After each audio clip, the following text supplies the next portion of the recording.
ಧರ್ಮ ದಂಗಲ್ ಮಧ್ಯೆ ಈ ಸಂದೇಶಗಳು ಬಹಳ ಮುಖ್ಯ ಈ ಟೈಮ್ನಲ್ಲಿ. ಮೈಸೂರಿನ ನಿವಾಸಿ ಜಯಕ್ಕ ಅನಾರೋಗ್ಯದಿಂದ ಮೃತಪಟ್ಟಿದ್ರು.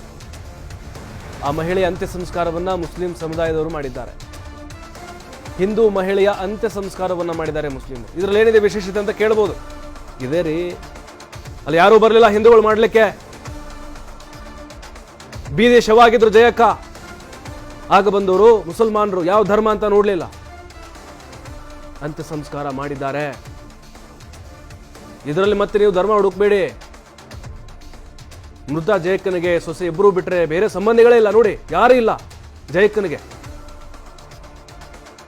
ಜಯಕ್ಕನ ಅಂತ್ಯ ಸಂಸ್ಕಾರ ನೆರವೇರಿಸಿದ್ದಾರೆ ಮುಸ್ಲಿಂ ಯುವಕರು. ಇದು ಬೇಕು ನಮಗೆ, ಇದು ನಮ್ಮ ಭಾರತ. ಹಿಂದೂ ಸಂಪ್ರದಾಯದಂತೆ ಅಂತಿಮ ಕಾರ್ಯವನ್ನ ನೆರವೇರಿಸಿದ್ದಾರೆ ಮುಸ್ಲಿಮರು. ಜಗಳ